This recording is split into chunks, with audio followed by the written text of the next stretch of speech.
All right, here we are for round 3. We're playing against Andreas Gurr.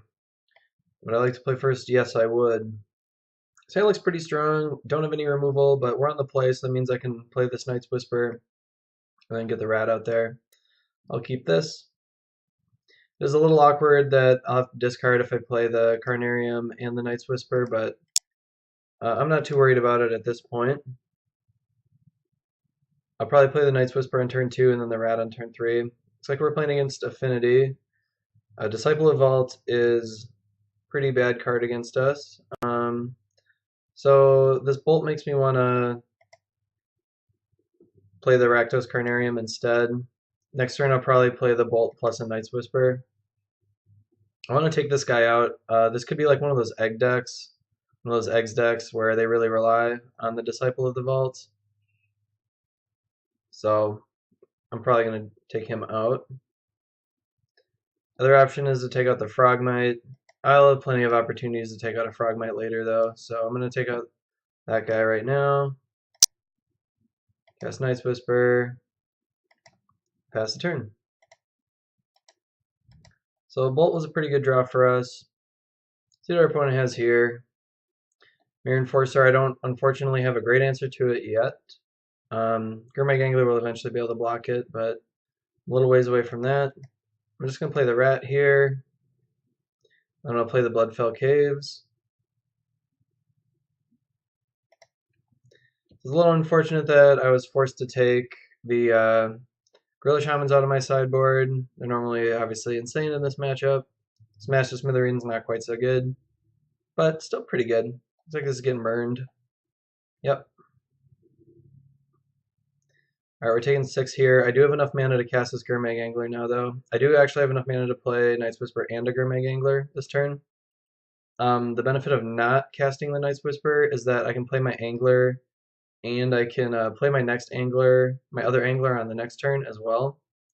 So I think I'm going to do that instead. Because if I play the Knight's Whisper, I'll be down to only, so I'll be down to 3 mana, and I'll have to take everything out of my graveyard, and next turn I'll only have 6, so I'm going to go ahead and do it this way instead. Also, Knight's Whisper is a little dangerous here. Going down to 8 against Galvanic Blast, probably fling a 4-power creature deck is not great. Looks like they didn't have anything for black mana, like no Edict or anything like that. I recently played against an Affinity deck that had Diabolic Edict in it, which I thought was a really weird card to play in your deck, but you never know what people are thinking. So I'm going to block the Mirror Enforcer if he attacks. Okay, that's a pretty good draw. That's kind of a freebie on the Frogmite. So I get to kill that guy. It's free because it means that our Angler doesn't cost us any extra. Or we can exile it to our Angler. Yeah, I'm going to attack. I think our opponent is probably color screwed right now. So I think that's kind of where they're at this point. And so this is kind of why you have Gurmag Angler in your deck. It's really good against Affinity. They just they can't attack through it, they can't do anything. Alright, what's he got? A star. So I'm guessing I'm going to see a blue spell or a Carapace Forger this turn. Looks like it's probably going to be a Thoughtcast, perhaps. Thoughtcast is the best spell in this deck. It's pretty much an unfair card. Looks like they got pretty lucky and cast Thoughtcast and got their green mana for their Carapace Forger this turn. But I don't know, it's not that lucky. They took kind of a long time to find that stuff in the first place.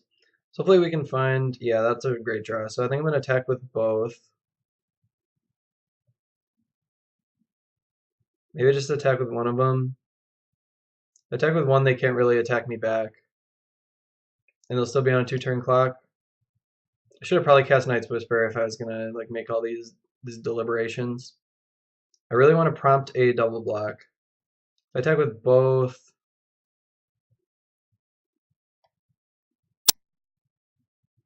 so I'm scared to cast the Knight's Whisper in case I get like,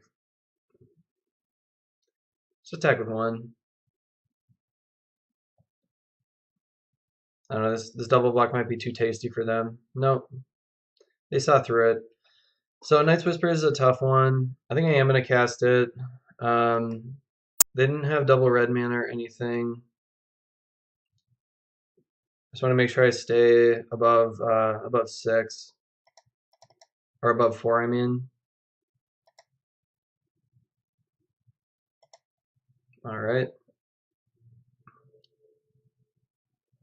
So what I really need to avoid is another Great Furnace or another red source. I'm pretty sure they don't have any stars or prophetic prisms or anything in their hand, otherwise they'd have played them earlier. All right, we might die here to a double Galvanic Blast if they have both. See if they attack me with both creatures. I'll probably just block one of these on each if they attack with both, and then if they try to play another creature to block on my turn. Okay. I'm just gonna go ahead and terminate one of these, end of turn.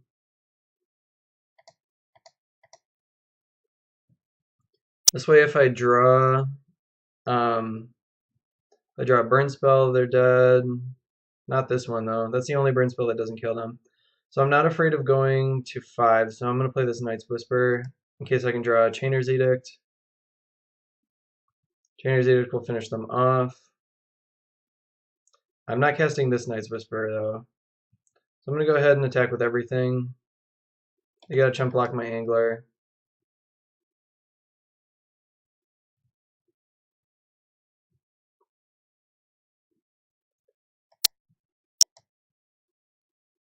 Alright. So unfortunately this Pillar of Flame is one of the only burn spells that doesn't actually kill them here. I guess I'll bog them and play this Thorn, and then I have a stop set in my end step in case I draw exactly Lightning Bolt to kill them. Um, yeah, that seems good. I guess I might as well just play this Swamp. I don't know, in case I draw a Terminate and they play like some kind of haste creature or something weird, I'm not sure. I'm still dead to double Galvanic Blast, but I'm not dead to just one. Alright, end step. See if I can hit that bolt. Bolt. Oh, it was one card away. So unfortunately I couldn't Night's Whisper last turn to get this card. Because I wasn't willing to go to 4. Mirror Enforcer does not do it. Does give them access to double red, and the bolt was one card away. That makes me feel pretty safe here. Don't even need to cast Chainer's Edict. Alright, we got there. So, pretty fortunate our opponent had kind of a slow draw there. Alright, so I definitely want these Smash to Smithereens, and I usually bring in Duress against them as well. Kind of our only answer to Fling and stuff is to grab it out of their hand before they can use it. Blightning is another interesting one. So I didn't really talk about it before, but it's a good time to talk about it now. The decisions that I've made for my different burn spells. So I have 3 burn spells here that exile because they're really good against Young Wolf, and I was expecting, when I built this deck, I was expecting a lot of Stompy, so I've got those 3. And those are the 3 that I'll probably take out here. There's no reason to exile anything in their deck, and they don't kill very much. So those are the first cuts. I got these Firebolts because they're great value. You can hit one Stompy creature early, and then when they draw another one later, you can hit it again. Flame Slash is for this matchup almost entirely. I don't believe any other deck plays basically a single card that has 4 toughness. So Affinity is kind of the only reason Flame Slash is in the deck. Lightning Bolt, just the best burn spell in the format. So that's why we've got that in there. So in this matchup, I've got a number of cards that are not very good. I like to keep in the Echoing Decay simply because it can take out multiple Frogmites in case they get a crazy Frogmite draw. And I like to leave in some number of these kind of spells just so I can take out their tokens if they play, like this guy's playing Disciple, but if they're playing other small creatures to soak up edicts, I want to be able to kill those as well. So I'm going to bring in these, and then I've got to make some more cuts. So Thermal Alchemist, pretty bad. Doesn't block anything. Lightning Bolt, pretty bad. Doesn't kill very many things. In fact, so are these Firebolts. They're also pretty bad. So it is kind of tough, and then I have to consider if I want to bring in cards like Pyroblast. They do play a lot of blue spells, but all I saw was Thoughtcast, and I don't want to hold up Pyroblast for Thoughtcast. That's not really what this matchup is about. If I see Gearseeker Serpent or Somberwald Hoverguard, I'll bring these in, but for now I'm not bringing them in. The only other card I'd really consider bringing in is Blightning. So I think I'm going to cut just a Thermal Alchemist. I don't like tapping out on turn 2 for a creature that can't block anything, so that's what I'm going to cut. It's kind of a tough call. Our sideboard isn't tooled particularly well for the matchup, but we do have a lot of good removal spells that can kill their big guys. I'm going to keep this. I do have to discard, unfortunately, with this hand, but I feel okay about discarding some of these cards. And Chainer's Edict is pretty strong in the matchup. Springleaf Drum to start, pretty good one. Mountain is a good draw. See what our opponent has here. They have nothing, huh? That puts me in kind of a tough spot about what I want to do. I think I'm going to cycle this Barrenmore. Then I'm going to have to discard, but I don't think discarding is that bad. I'm probably going to discard the Night's Whisper at this point. I don't think I need that. See if they miss for one more turn. Yeah, if that turn was kind of their last chance, probably. Fortunately, if this Rager were a Chittering Rats, they'd probably concede, but it wasn't. See if they have anything here. They have nothing. Thorn is looking pretty nice here at this point. They have no creatures in play. They are suddenly going to have a lot of mana once they get a creature. They'll be able to probably play a couple things, but I think it's going to be too late. I'll be able to kill multiple creatures on the same turn. So this is one of the disadvantages of playing a deck like our opponent's deck. The disadvantage is that you have a really inconsistent deck, and sometimes you don't draw the lands you need. Normally they're playing 16 lands only, so you have a pretty decent chance of having a one land hand. It's like 30% or something. It's something pretty high. I don't think our opponent can come back here basically no matter what they have. We don't quite have lethal this turn, I don't think. I didn't really count it. I think they go to 7. Yeah, so just a little off. I could Night's Whisper and try to find another burn spell to finish the job. I guess there's not really any reason not to do that. Yeah, I mean, if I find another bolt, they're dead. Okay, dead opponent, dead right now. We did it. So we defeated them. We killed them turn 6. That's actually one of the fastest clocks our deck can muster.